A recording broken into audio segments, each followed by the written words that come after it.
Hello there. Welcome to Roundtable. I'm your host, Adam Cook, and this week we're going around the table at Port Hawkesbury Town Council. Last week, the Port Hawkesbury Civic Centre's Shannon Studio was home to the first ever hybrid Town Council meeting in Port Hawkesbury. Other than the swearing-in ceremonies held last year following the municipal election, all the council meetings held during the COVID-19 pandemic in Port Hawkesbury have been of the teleconferencing virtual model. But last week, Town Council decided to give a try with having some people attend, while others, if they wished, could come in on teleconferencing apps. The ones that chose to do it virtually were Councillors Hughie McDougall, Mark McIver, and Blaine Macquarie. But at the Shannon Studio, CAO Terry Doyle, Port Hawkesbury Mayor Brenda Chisholm-Beaton, and the Deputy Mayor Jason Aucoin were all present. So there were a variety of interesting topics that came up during this hybrid council meeting, and we're going to share some of them with you this week. We begin with affordable housing. As with most Strait Area municipal units, affordable housing has been at the top of Port Hawkesbury's agenda over the past couple of years. And these discussions have bore some fruit in recent weeks, as CAO Terry Doyle has confirmed that 2 developers have had meetings with Port Hawkesbury about developing housing units within the town limits. However, all of this hasn't come without a couple of snags along the way. The Housing and Municipal Affairs Minister for Nova Scotia, John Lohr, reached out to Town Council back in September. However, it wasn't to offer assistance on affordable housing, it was to chastise the town and refuse to allow zoning changes for a portion of Tamarack Heights known as Elm Court. The town had been having issues with drainage that had been preventing local dwellings from being built and maintained safely over the past 15 years. So, Port Hawkesbury officials wanted to try to have the place renamed as Green Space. But Minister Lohr, citing the lack of affordable housing in the town, rebuked this idea and insisted that Port Hawkesbury take care of its housing needs before trying to designate Elm Court as green space. Well, since those correspondences from the minister's office came to Port Hawkesbury a couple of months ago, it turns out that the minister has been able to have some follow-up discussions with town officials, including one held just last week as part of his tour of municipal units around Port Hawkesbury. So here is an interview that I did just after last week's Town Council meeting with Port Hawkesbury Mayor Brenda Chisholm-Beaton and Deputy Mayor Jason Aucoin about their reaction to Minister Lohr's response regarding Elm Court and how they feel that the new discussions with the minister have gone, including last week's conversation in Port Hawkesbury. Here's Mayor Chisholm-Beaton to kick things off.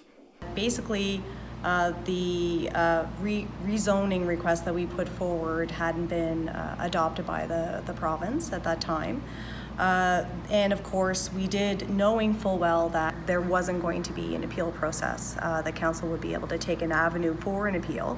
However, there was still a letter that was sent providing a lot of context to Municipal Affairs with regard to why we did put forward that request originally. So I guess what our next steps will be we can't resubmit the exact same request, rezoning request. So what will have to happen is it will go back to the Planning Advisory Committee, and it will be something that it will have to be a new submission to Municipal Affairs. And that's going to trigger conversations at our Planning Advisory Committee, conversations with Eastern District Planning as well. That will all have to come back to our council for discussions. And if that process begins again, we will follow the due course. And of course that process will also include public hearings and an opportunity for folks to speak for and against whatever that new proposal may be. Minister Lohr was doing a tour across the province, meeting with different municipalities, so we did have an opportunity to speak with him. And it was certainly, housing was a hot topic, but more of we want to be partners with the province. We're very committed to housing for all the reasons that we've already shared with you earlier. And just letting the province know that we are committed. And we do know that some action steps were taken from the province as of late in terms of creating a more enabling environment for housing developments. So in the near future, we will definitely be meeting again with Municipal Affairs so that we can fully understand those changes and how we can best I guess, maximize benefits from the perspective of the town of Port Hawkesbury and utilize those changes to encourage more housing developments. My immediate response was shock, confusion, and part of that is I credit to me being new at this in municipal politics. At first I didn't really like the response.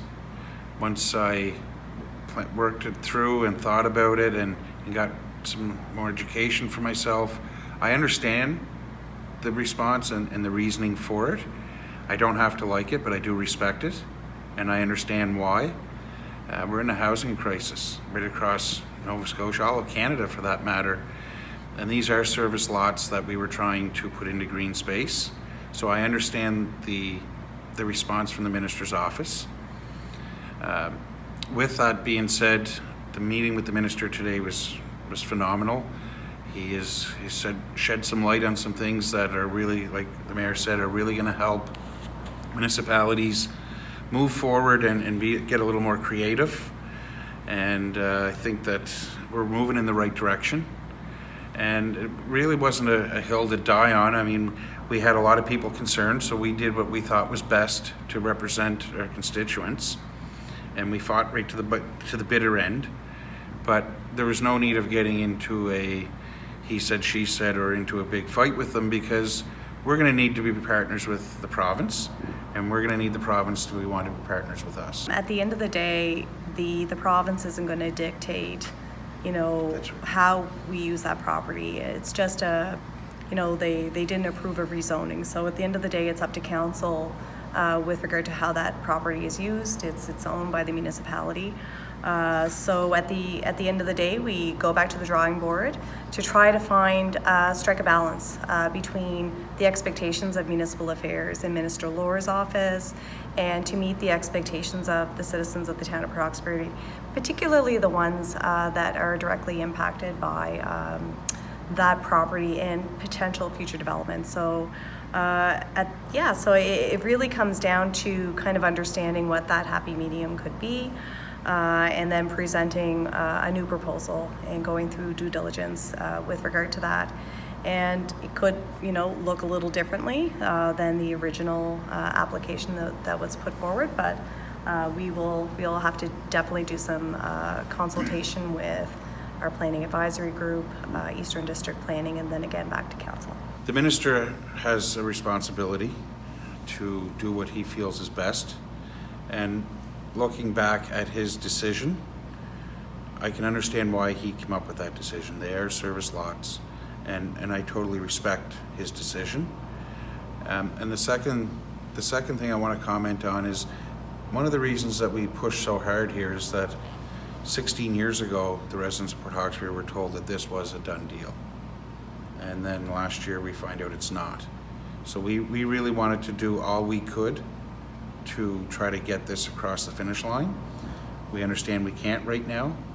Once the housing situation is in a better state, maybe the council at that time can look forward to trying it again. And if we don't come up with something between now and then, I think it'd be easier to pass when we're not in a housing crisis.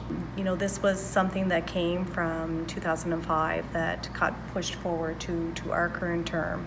And we were really trying to kind of remediate what hadn't been followed through with in the past, in the current present, so that a future council all of a sudden isn't in a position where they're, putting property on the market and to discover that the citizens that are in that impacted area are going to be rallying against it.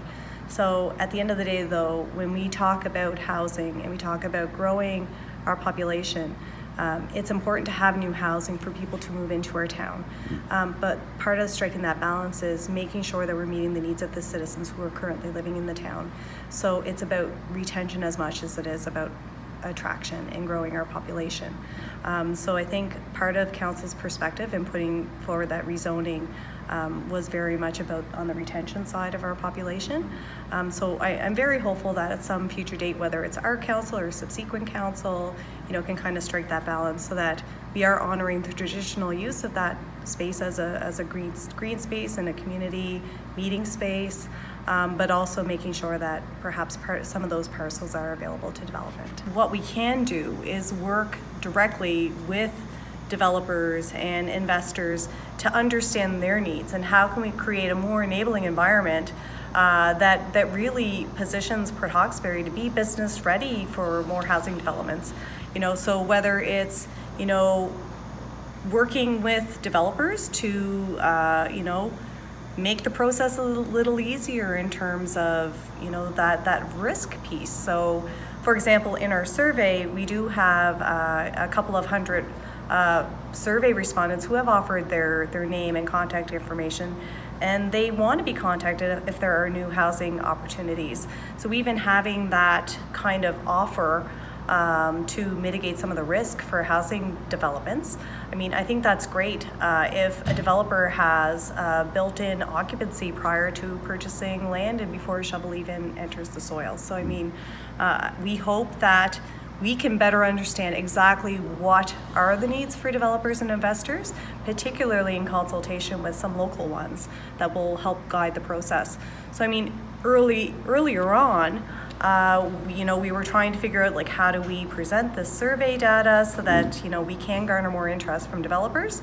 But I think one of the smartest moves we've made to date as a housing advisory committee is, let's talk directly to an investor and a developer who is used to doing business in Port Hawkesbury in the Strait area, to take a look at the responses and say, okay, what information is useful, what's the best way to present it, and then create an action plan from there. So it's still a work in progress.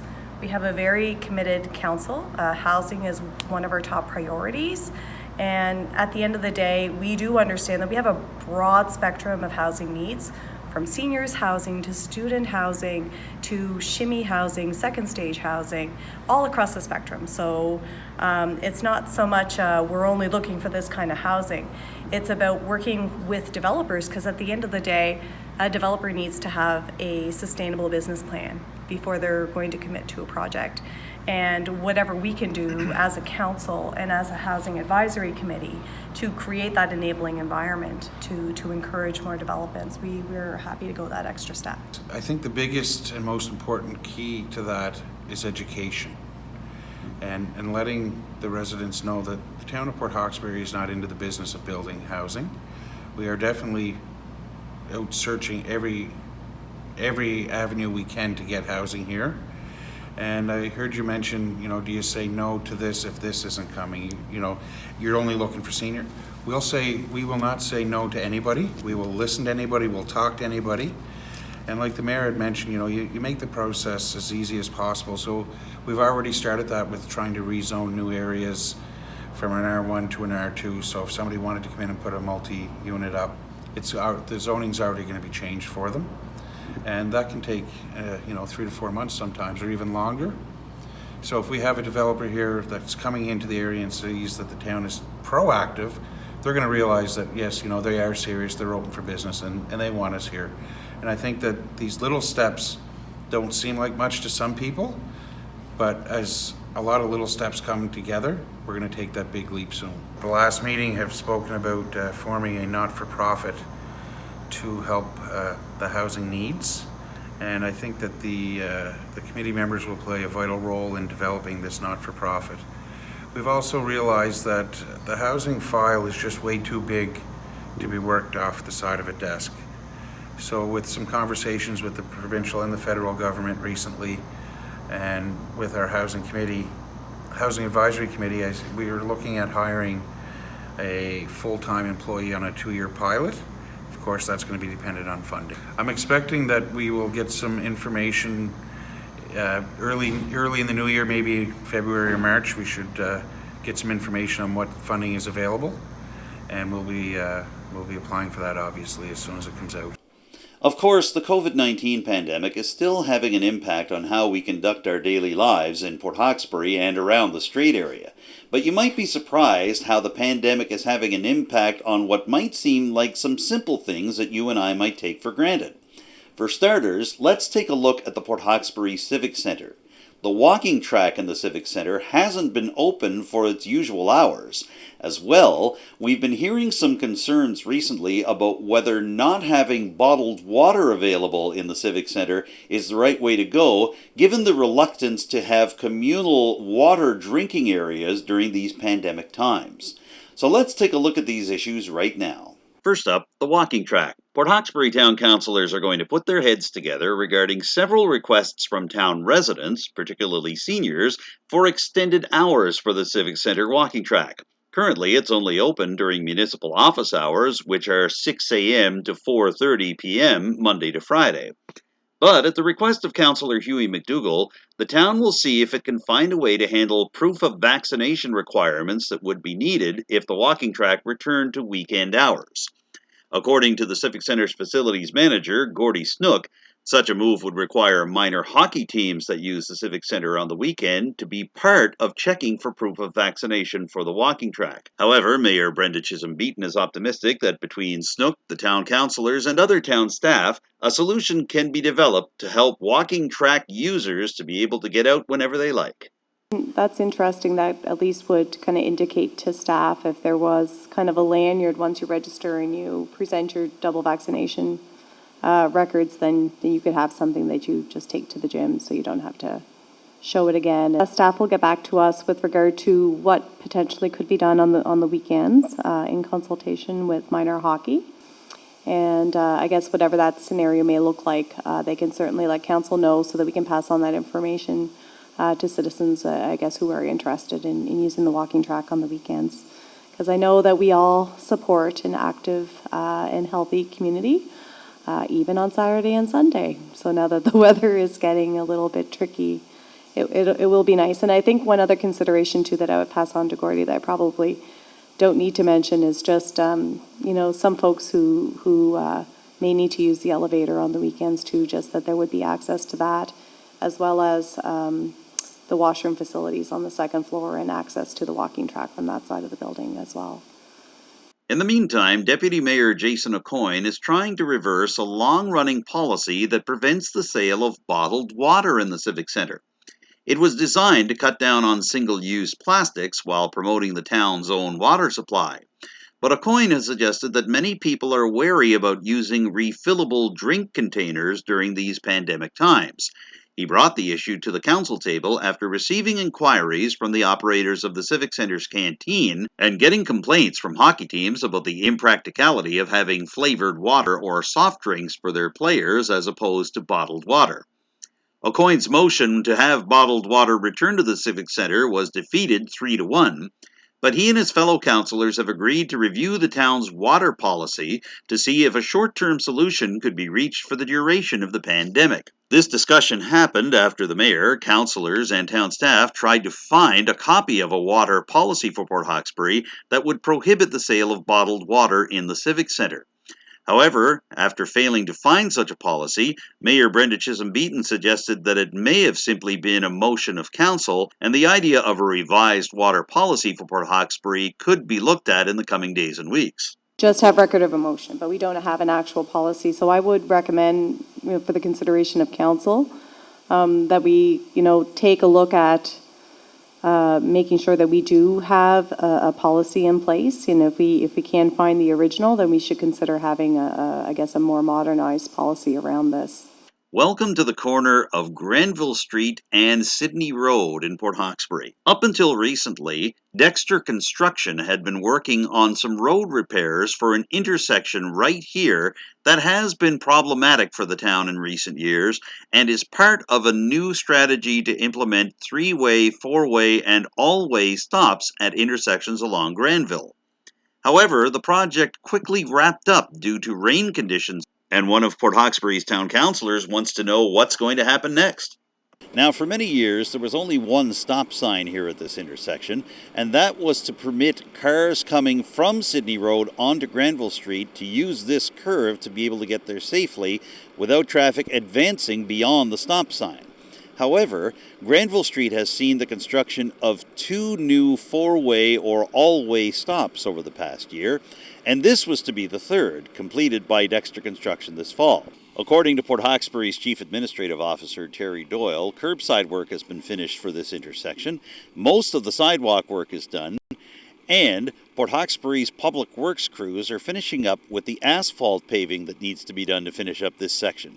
However, as you can see behind me, a good chunk of this intersection's work is not finished.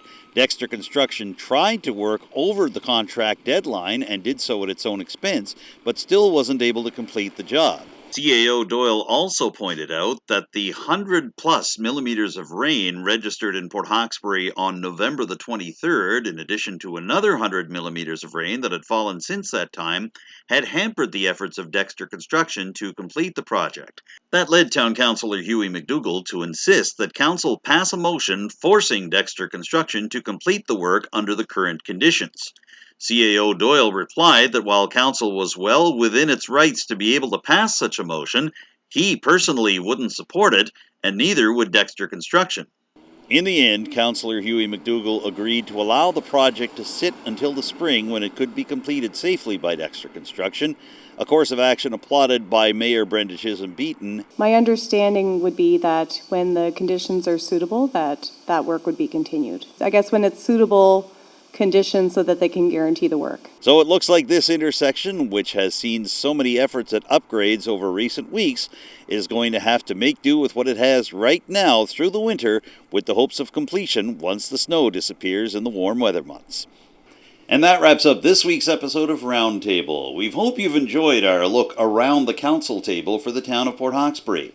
If you have any future ideas for follow-up episodes of Roundtable, or you'd just like to comment on what you've seen over the past half hour, I'd love to hear from you.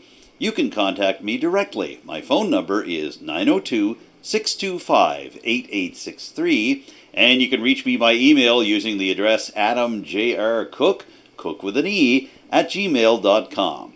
Also contact Telil Community Television with your suggestions and views. You can reach the station in Arishat by calling 902-226-1928, and the best email address to use is info@telil.tv. Don't forget to follow Telil Community Television on social media. We're on Facebook, Twitter, Instagram, and YouTube, and our YouTube channel features every single edition of Roundtable, including this one, as well as our sister series Telil 24/7 and Not Côté. I'm Adam Cook. Thank you once again for joining me for this week's edition of Roundtable. I look forward to seeing you again next week with a brand new show. Bye for now.